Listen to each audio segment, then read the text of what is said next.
Hello monsieur, dame, comment ça va? Pas trop chaud? Je suppose que c'est la canicule chez vous aussi. On commence à y être habitué, hein. Ça fait 2 mois là.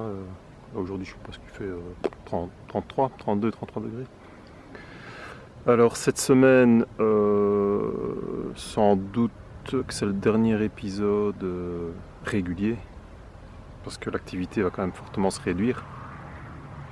Ce que je vais faire là cette semaine, c'est les traitements contre varroa. Je suis un peu à la bourre. Normalement, je le fais directement après récolte, mais avec le miela, c'était évidemment hors de question de traiter. Cette année, je traite à l'apivare par facilité, hein, suite à mes problèmes de santé et compagnie. J'étais un peu à la bourre toute la saison. Et j'ai pas trop le temps ni l'envie de faire des tests. Alors d'autant plus que les traitements flash au mois d'août, comme on avait l'habitude de faire, l'acide formique et compagnie, thymol, jusqu'à présent. Enfin, le thymol c'est un peu différent, c'est assez long, mais ça ne dépassait jamais le mois d'août. Je trouve que ces traitements ils ne sont plus assez efficaces parce qu'on a de trop beaux automnes et que le varroa il se développe justement septembre, octobre, parfois début novembre, et qu'à ce moment-là on ne traite plus. Donc je trouve que les traitements d'été ne dégomment pas grand-chose. Et ça se réinfeste sur les varroas résiduels. On se retrouve de nouveau avec une grosse population de varroa pour l'hiver. Donc ce qui est bien avec Apivare, c'est que maintenant on est passé entre 8 et 12 semaines de traitement. Donc on couvre toute la période de réinfestation potentielle. Donc là, si je les mets aujourd'hui, on est le 2 août. Ça m'amène août, septembre, octobre, fin octobre, début novembre pour enlever les languettes. Donc là, normalement, début novembre, il n'y aura plus de réinfestation possible. Le couvain sera quand même en forte diminution. Donc ça me paraît être une solution, même si c'est de la chimie. Je préférerais me passer de ça, hein, mais voilà, ici on n'a pas fort l'habitude avec l'apivare en Belgique. Donc je pense qu'il n'y a pas encore trop de résistance. On verra bien cette année. Je ferai des comptages, pas tout de suite parce qu'il a fait trop chaud pour fermer les planchers. Mais je ferai certainement des comptages après le traitement pour un peu vérifier les chutes. Normalement, il n'y aura pas besoin de traiter à l'oxalique au mois de décembre. Mais ça, on fera des comptages. Je vérifierai ça. Autre chose, concernant la sécheresse, ceux du sud ils sont habitués, mais dans le nord faites gaffe avec vos enfumoirs. Moi je l'allume à la maison, sur la terrasse en béton, hein, parce que, je sais pas, voilà, regardez. Le fermier n'a pas encore déchaumé, les herbes sont complètement jaunes, le paysage est complètement jaune. Il y a déjà eu 3 incendies ici dans les environs du village. Pour des conneries, hein, une moissonneuse qui attrape un morceau de silex, bam, incendie, 3 hectares partis en fumée en une demi-heure. Donc ouais, soyez prudents avec vos enfumoirs. Ne laissez pas traîner n'importe où. Chotez pas dedans, s'il s'ouvre et qu'il se répand là-dessus, le temps d'aller chercher de la flotte et de téléphoner aux pompiers, ce sera la cata. Moi mes ruches sont là en bordure de champ, donc j'aimerais bien qu'ils déchaument rapidement parce que si jamais il y a le feu, tout va cramer. Donc voilà, tant qu'il ne pleut pas, prudence avec ça. Et franchement, il y a des accidents partout. Les pompiers m'ont dit qu'ils sortaient 2 à 3 fois par jour pour ce genre de feu, des feux de broussailles, des imprudences. Les gens font des grillades, puis il y a une escarbille qui part et directement, c'est parti quoi. Donc voilà, faites gaffe. Donc ouais, traitement apivare, il n'y a pas grand chose à dire là-dessus. Je vais mettre les languettes, voilà, il n'y a pas de quoi faire un cours de 3 semaines. Je vous montrerai peut-être, je sais pas, je vais extraire ce week-end le miela. Je vous montrerai peut-être ça. Mais voilà, on m'a demandé, ouais, non, tu ne montes pas ton extraction. Bah ouais, mais j'ai pas de mielerie, moi je suis un petit amateur, hein, j'ai pas de mielerie professionnelle, hein, je fais ça dans ma cuisine.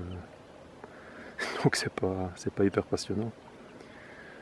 En plus, moi, c'est une vieille baraque qui fait sombre, j'arrive pas à faire des prises de vue correctes. Donc, En son temps, il y a quelques années, j'ai fait une vidéo avec les différentes étapes, mais bon, c'est basique. J'essaierai quand même de vous montrer quelques images. Allez, c'est parti!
Alors, traitement en languette d'apivard. Hop. Alors évidemment, on va foutre de la mitraze dans les ruches, donc les grilles à propolis, ben, on les enlève. Hein. Bye bye. Je ne sais pas l'effet de la mitraze sur les maux de gorge, mais voilà, je pense pas que ce soit super bon, donc bye bye les grilles à propolis. Alors, hein, précaution, pour une fois on va mettre des gants. Hein.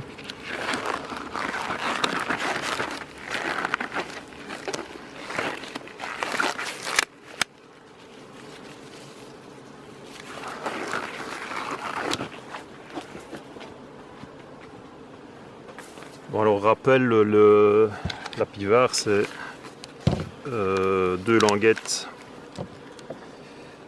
par ruche 10 cadres et une languette pour les ruchettes. Donc ça se présente, voilà le paquet, vous connaissez tous. Les languettes. Elles sont conditionnées par 10.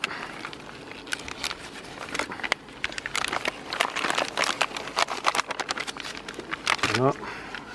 Soudées par 2 comme ça. Vous les séparez.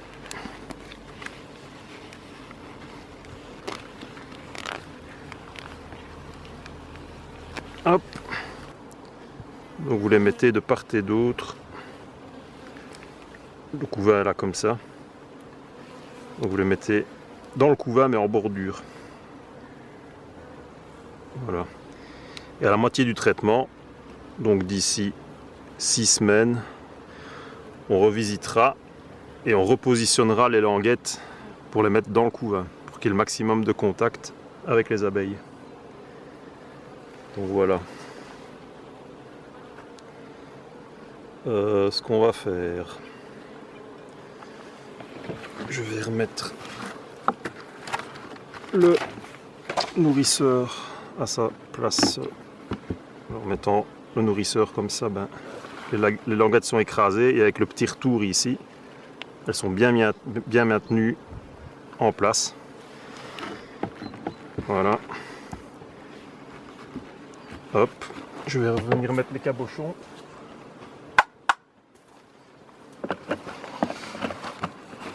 Et voilà. Toujours noté sur la fiche. Alors je les ai visités hier, donc je ne refais pas une visite. Donc 2/8. Traitement apivard. Voilà.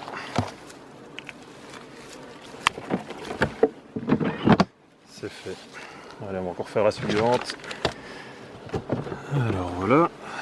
Ruche suivante. On vire les grilles à propolis. Elles n'ont quasi rien mis dessus.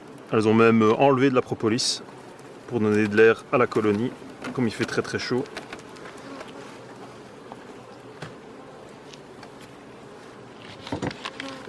Alors, les languettes. languettes. Hop, on les sépare. Alors, une ici. Alors les abeilles, en passant sur les languettes, vont s'imprégner du produit et vont le répandre. Voilà. C'est très très rapide, hein. C'est une simplicité d'application qui est quand même... quand on voit les autres traitements, enfin là c'est vraiment d'une simplicité déconcertante.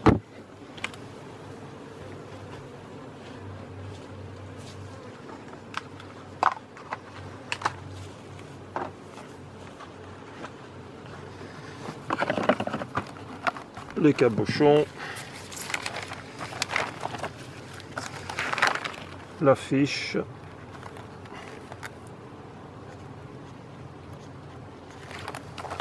et voilà, terminé. Je vais vous montrer aussi sur les ruchettes, comme ça ce sera complet. Alors les ruches et les ruchettes, enfin les ruchettes, moi j'ai des 6 cadres et des 5 cadres. Ici c'est une future ruche de production, donc elle est sur 6 cadres. Donc voilà, il ne faut pas se creuser la tête. La lanière on la met au milieu. Hein. 3 cadres au milieu. On ne se casse pas la tête. Voilà.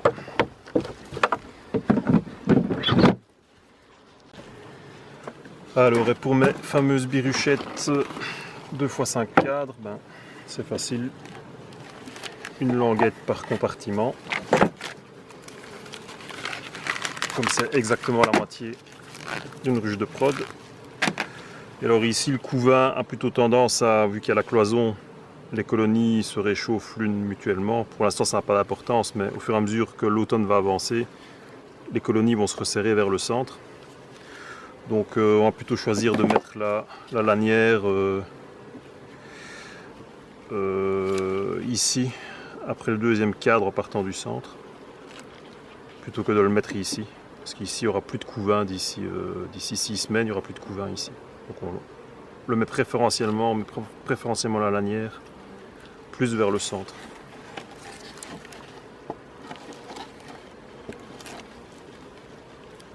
Voilà. L'autre compartiment qui est beaucoup plus populeux. Voilà, pareil. On met la lanière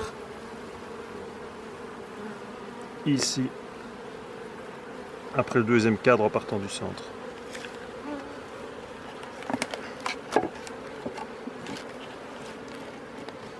Et voilà, terminé.